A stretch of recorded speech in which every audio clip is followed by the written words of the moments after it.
सभा आयोजित की गई है वो बाबा साहब से प्रेरणा लेकर के उनकी आइडियोलॉजी पे ये कंसर्वा समिति का कार्यक्रम चलता है। मैं ऐसे महापुरुष को उनके चरणों में श्रद्धा सुमन अर्पित करते हुए बात अभी आप लोगों ने बाबा अम्बेडकर साहब के बारे में सुनी और भाई संतोष जी ने बाबा साहब को क्यों पूछना चाहिए बड़े संक्षेप से और बड़े अच्छी तरीके से बताया। दोस्तों, सबसे ज़्यादा खुशी इस बात की है कि इस कार्यक्रम में राम कुमार जी के आयोजन से जो ये कार्यक्रम हो रहा है उस कार्यक्रम में महिलाओं की बात है। बड़ी बात ये होती है कि जिस घर को चलना होता है उसमें महिलाओं के बगैर वो घर कभी अच्छा नहीं होता। उस घर को बनाने का, संवारने का, उसको निखारने का वो काम सिर्फ महिलाएं करती हैं। तो महिलाओं की जो उपस्थिति है उससे हम लोगों को जोश बल मिलता है और इससे ये मानसिकता का पता चलता है कि हमारे समाज के जो पुरुष हैं अब उन्होंने धीरे धीरे भागीदारी महिलाओं को देना चालू कर दिया। और दोस्तों, क्यों नहीं हम लोगों को बाबा साहब को मानना चाहिए। आज हम लोग बहुत अच्छे पोशाक में पहने ओढ़ रहे हैं। ये अच्छा पहनने का सौभाग्य हमारे दादाओं को नहीं था। हमारे पिता लोग भले पढ़ लिख करके नौकरी पा के उन्हें मिल गया, लेकिन हमारे दादा लोग गवाही करते थे। हम आजमगढ़ फूलपुर के रहने वाले हैं, तो अमरूद की थैलियाँ लेकर के जाते थे, टोकरी लेकर के गांव बेचते थे, रोटी घर से ले जाते थे, कहीं गांव में अचार मांग के, कहीं राम मांग के, उस समय रात चलता था।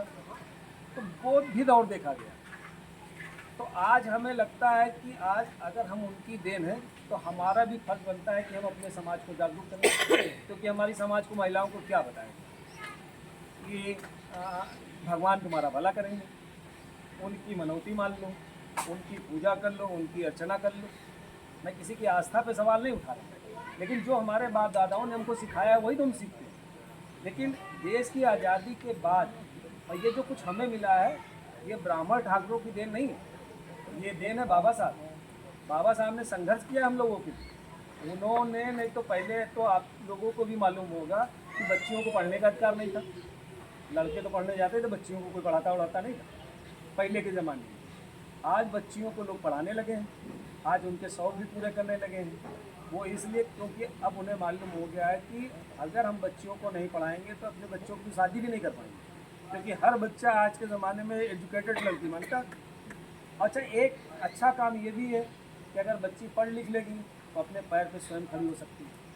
सबसे बड़ी चीज़ है कि अब चूल्हा चौका बर्तन का ज़माना चला गया। बच्चे की शादी हो गई, जाना है, घर संभालना है, लड़के बच्चे पैदा करना है और खाली ये देखना है। अब आपको कुछ बनना है। बाबा साहब ने जो शिक्षा दी है आपको, उससे आपको कुछ बनना है। किसी को डॉक्टर बनना है, किसी को इंजीनियर बनना है, किसी को दरोगा बनना है, तो वो मिलेगा तुम्हें तभी जब तुम लोग घर में पढ़ो। और पढ़ोगे तो ऐसा तो है नहीं कि तुम्हारे माँ बाप पढ़ा नहीं रहे। जब वो पढ़ा रहे हैं, वो पैसा लगा रहे हैं, तो उनकी जो सोच है, जो उनके सपने हैं तुमसे लेकर के, उन्हें साकार करने में अपनी भी कोई कसर नहीं। मैं बहुत सारी बातें आप लोगों को बताना चाहता हूँ, क्योंकि यहाँ पे 2-3 नायाब हीरे हमको मिले हैं। एक आजमगढ़ के भाई आमिर चंद जी जो इस कार्यक्रम की अध्यक्षता कर रहे हैं, भाई संतोष सोनकर जी, और हमारे मऊ डिस्ट्रिक्ट के भाई मनोज सोनकर जी। वो वहाँ से आकर के यहाँ खाली आपकी बात को सुन रहे हैं। तो ये हमारे लिए बड़ा सौभाग्यशाली कि हमारा कारवां कम से कम इतना आगे बढ़ा, लोग उसकी चर्चा कर रहे हैं, कम से कम लोग आगे आ रहे हैं। तो आज की डेट में आपको ये समझने की ज़रूरत है कि ये कार्यक्रम हम लोग कराते थे। हम लोग चाहते हैं, हम लोगों की सोच ये है कि हमारा एक प्लेटफार्म ऐसा तैयार हो जाए कि जब कभी भी हमारे बच्चे किसी पैसे के अभाव में, कभी कभी क्या होता है कि बच्चा बहुत टैलेंटेड है लेकिन उनके माँ बाप पढ़ाने में अक्षम है, तो हम लोगों को ऐसे बच्चों को छांट करके उन्हें पढ़ा करके एक दिशा और एक मुकाम देना। जब हम समाज के लिए कुछ करेंगे तो वही समाज, वही बच्चे जब कुछ बन जाएंगे, कोई आईएएस बनेगा, कोई पीसीएस बनेगा, कोई डॉक्टर, तभी तो आप कोई हमारे भविष्य के लिए कुछ करेंगे, आने वाली पीढ़ियों के लिए कुछ करेंगे। तो ये हमारा एक लक्ष्य है और इस लक्ष्य पे हम लोग चल रहे हैं।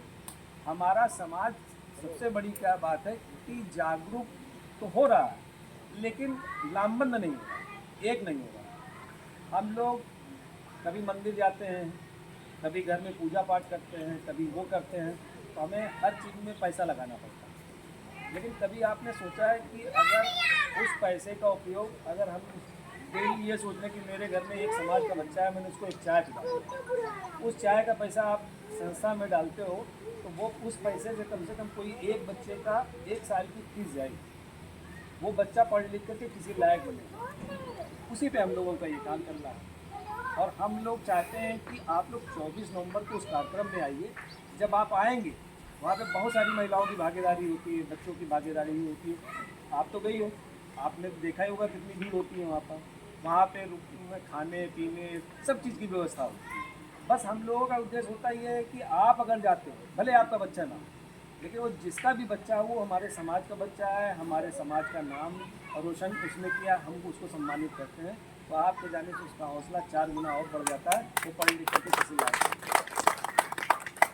हम लोग आज बहुत सुकून की ज़िंदगी जी रहे हैं, लेकिन एक सच्चाई ये भी है कि इन्होंने अभी बताया कि सीसीटीवी मैं यहाँ से नहीं वहाँ से जाके लौटे जीत के आ गया। वो दिया किसने?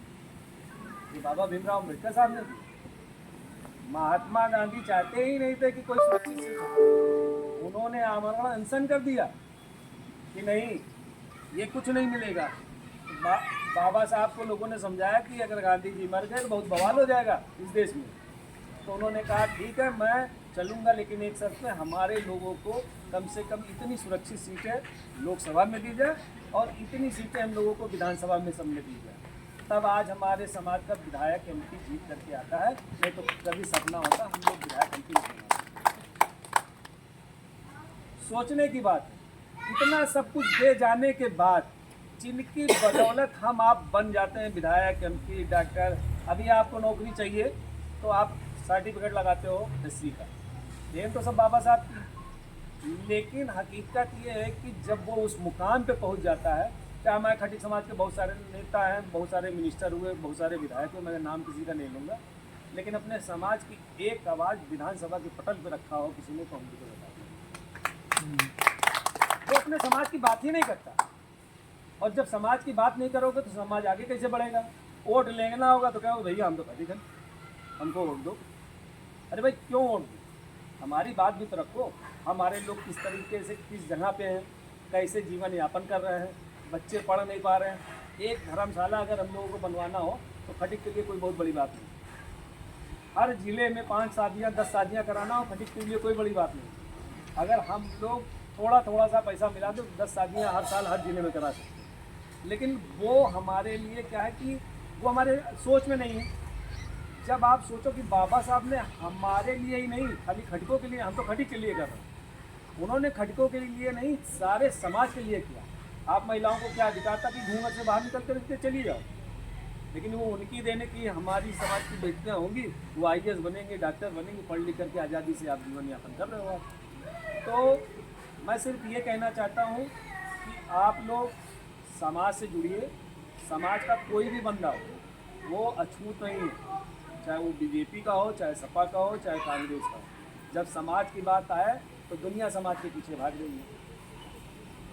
मोटा सा एक मिसाल देता हूँ कि बहुजन समाज पार्टी बनी और मानवर काशीराम साहब का नाम न लिया जाए तो अधूरा है, क्योंकि मानवर काशीराम साहब ही एक ऐसे बंदे हैं जिन्होंने बाबा अम्बेडकर साहब को जिंदा रखा।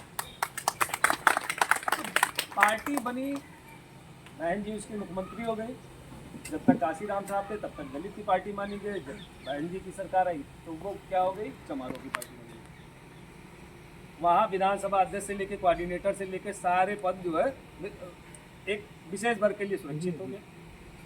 वही समाजवादी पार्टियों की सरकार हुई, वो लामबंद हुए तो उन्होंने हर जगह पे मिनिस्टर से लेके डायरेक्टर MP फलाने ढमाके जितने भी बड़े बड़े पोस्ट सब यादवों को दे दिया अपनी सरकार में। वो लोग डेवलप हुए। आज एक छोटी सी पार्टी ओम प्रकाश राजभर की पूर्वांचल में तो है, लेकिन आज वो उसने एक अपनी ताकत खड़ी की, अपने लोगों को इकट्ठा किया। आज उसके वहाँ मिनिस्टर, उनके वहाँ विधायक सब हो गए। अनुप्रिया पटेल ले लो। खटीक कोई ऐसा जिला नहीं है जहाँ पे खटीक नहीं है। हम लामबंद नहीं है। जिस दिन लामबंद हो जाएंगे उस दिन हमारे समाज का विधायक भी होगा, MP भी होगा, सारे लोग होंगे, और हम लोग अपने समाज के लिए अच्छे से अच्छा काम कर पाएंगे। हम लोग वो एक रास्ता बना रहे हैं, इसका लाभ मुझे नहीं मिलेगा।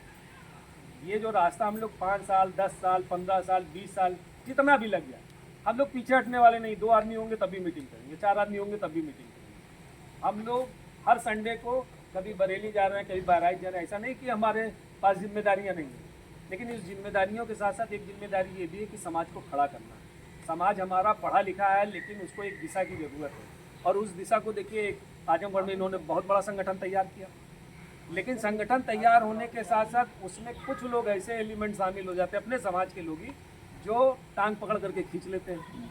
नहीं तो आज लामबंद होते, आज आजमगढ़ में एक समाज का जलजला होता। सांसद थी, कितने विधायक हुए, जौनपुर से कितने विधायक हुए, लेकिन आज की डेट में आप देख लो कहाँ से कहाँ पे पहुँच गए हम लोग। तो धीरे धीरे हम लोग हाशिए पे हो जाएंगे, इसलिए आप लोग पढ़िए, लामबंद होइए, एकत्रित होइए, और इस 24 नवंबर के कार्यक्रम में आप सभी लोग जरूर से जरूर आइए। आप लोग आएंगे तो आपको अच्छा लगेगा, और आप जो आज हमारी बातों को सुन रहे हैं, जब वहाँ पे बड़े बड़े हमारे समाज के महापुरुषों को सुनेंगे, एक से एक विद्वान आदमी है, जब आप उनको सुनेंगे तो आपको लगेगा कि नहीं, हमें अपने समाज के साथ जुड़ना चाहिए, उनका योगदान करना चाहिए, कुछ ना कुछ हिस्सेदारी हमें भी करनी चाहिए।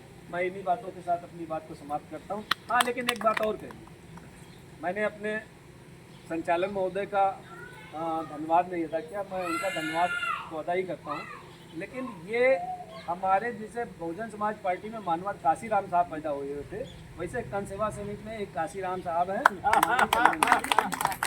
अगर आपको उनको वाकई कैडराइज लेना है, वो कैडर बहुत अच्छा देगा, आपको ऐसी ऐसी बातें बताएंगे जो आपके मन को लुभाएंगी, आपके मन को मतलब आप समझ लीजिए आपको इतना उद्वेलित कर देंगे कि आप उनको मानने के लिए मजबूर हो जाओगे। लेकिन उनको सुनने के लिए समय चाहिए, और समय अगर वो लेते हैं तो आपको ज़रूर कुछ ना कुछ ऐसा दे के जाएंगे कि जो आगे से आप कन सेवा समिति में जुड़े रहें। और इसके लिए मैं क्षमा चाहता हूँ कि आपको ज़्यादा बोलने का मौका नहीं मिला, क्योंकि और भी बहुत सारे काम हैं। वहाँ हमको एक 9 बजे तक पहुँचना था किसी काम में, इसलिए मैंने आपको टोका, उसके लिए क्षमा प्रार्थी हूँ। जय भीम, जय भारत। बहुत बहुत धन्यवाद हमारे अध्यक्ष जी का।